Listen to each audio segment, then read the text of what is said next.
নমস্কার বন্ধুরা, আজকে আবার আরেকটা নতুন আর ইউনিক রেসিপি নিয়ে চলে এসেছি। তো বন্ধুরা, ঠান্ডাকাল তো চলে এসেছে। আমরা সবাই এই ঠান্ডার সময়ে স্যুপ খেতে খুব ভালোবাসি। তো আজকে আমরা নতুন আর ইউনিকভাবে স্যুপ রান্না করা শিখব। আর আজকের যে রেসিপিটা হবে সেটা খুব সিম্পল হবে। আর এই স্যুপ রান্না করার জন্য আমাদের এই যে ম্যাগি লাগবে। তো বন্ধুরা, আজকে আমরা স্পেশালিভাবে ম্যাগি রান্না করছি না, আজকে রান্না করছি আমরা স্যুপ। সেই কারণে আজকে আমরা ম্যাগির সাথে মারপিট করব, এইভাবে এইভাবে এইভাবে এইভাবে, যেরকম ছোটোবেলায় আমরা ভাই বোনের মধ্যে মারপিট হয়, আজকে ম্যাগির সাথে মারপিট করব। এভাবে করতে করতে দেখবেন ভেতরে একদম ছোট ছোট ছোট ছোট টুকরো হয়ে যাবে। এবার দেখাচ্ছি আপনাদেরকে কীরকম হয়ে গেছে।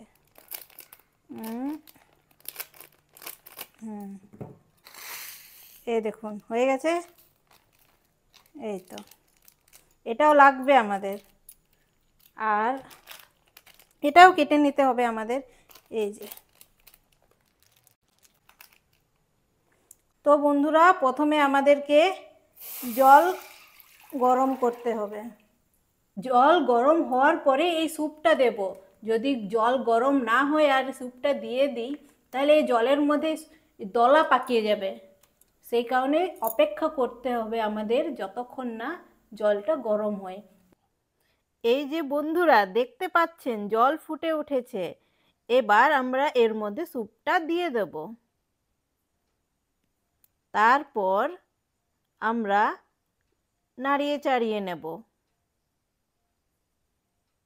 আমরা যে স্যুপটা দিয়েছিলাম সেটা দলা পাকায়নি, দেখতে পাচ্ছেন খুব সুন্দর হয়েছে। এবার এর মধ্যে আমরা যে এই ম্যাগি মশলার পাওয়া যায়, ম্যাগি প্যাকেটের মধ্যে, সেই মশলাটা আমরা অ্যাড করে দেব। এবার এইভাবে 5 মিনিট নাড়াতে থাকবো। এই যে বন্ধুরা, দেখতে পাচ্ছেন আমাদের স্যুপ ফুটে উঠেছে। ঠিক এই সময় আমরা এই যে ম্যাগি এর মধ্যে অ্যাড করে দেব।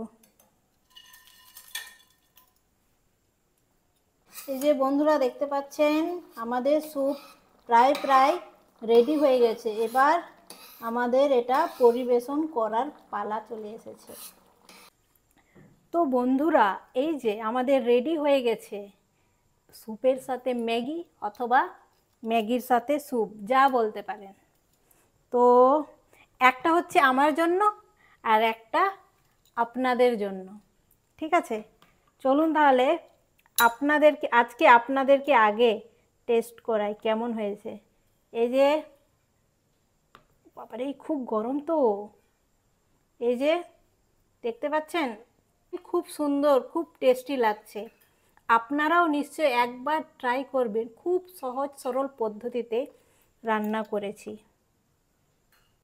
তো বন্ধুরা, আজকে আপনাদের এই সহজ সরল স্যুপ রেসিপিটা ভালো লেগে থাকে, তাহলে অবশ্যই একবার বাড়িতে রান্না করে দেখবেন আর কমেন্ট করে জানাবেন কেমন হয়েছে। আমার তো খুব ভালো লাগে ব্যক্তিগতভাবে। আমি আপনাদের কাছেও একটা ফিডব্যাক আশা করি, আর একটা লাইক, আর একবার শুধু সাবস্ক্রাইব বাটনটা টিপে দেবেন, দ্বিতীয়বার টিপবেন না কিন্তু। আজকে কিন্তু এই পর্যন্তই। আবার দেখা হবে নতুন একটা ইউনিক আর সহজ সরল রেসিপি নিয়ে। ধন্যবাদ।